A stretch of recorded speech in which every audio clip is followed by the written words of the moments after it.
রাসেলের জীবনটা খুব সাধারণ। অফিস, বাসা, বাজার, সংসার, এই চার দেয়ালের মাঝেই তার দিন কাটে।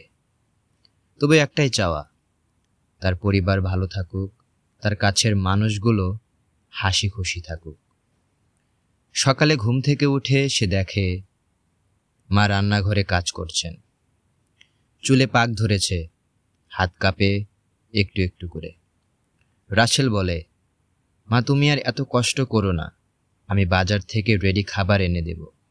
মা হাসেন, বাবা তোমার পছন্দের মাছ রান্না করছি, কষ্ট কই। রাসেল কিছু বলে না, শুধু মনে মনে ভাবে মায়ের কষ্ট আমি বুঝি। কিন্তু তিনি সেটা স্বীকার করতে চান না। একদিন এমন হবে, আমি এমন একটা জীবন গড়ব যেখানে মা কষ্ট পাবেন না। অফিসে যাবার আগে ছোট বোনের কলেজের ফি জমা দিয়ে আসে। বোন তো শুধু বইয়ের পেছনেই ছোটে। রাসেলও চায় সে নিজের স্বপ্ন পূরণ করুক, পৃথিবীটা দেখুক। রাতের বেলা স্ত্রী বলে, এই মাসে একটা শাড়ি কিনবে বলে কথা দিয়েছিলে। রাসেল হেসে বলে, অবশ্যই কিনব, কিন্তু এবার না হয় একটু অপেক্ষা করো। স্ত্রী মুখ বাঁকায়, সবসময় অপেক্ষা করে বলেই তো কেটে গেল এতগুলো বছর।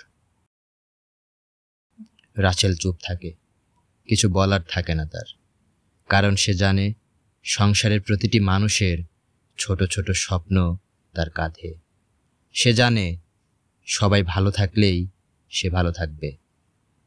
রাতে ঘুমানোর আগে রাসেল আকাশের দিকে তাকায়, মনে মনে বলে, হে আল্লাহ, আমি শুধু চাই সবাই ভালো থাকুক, আমার মা, বোন, স্ত্রী, সবার মুখে হাসি থাকুক।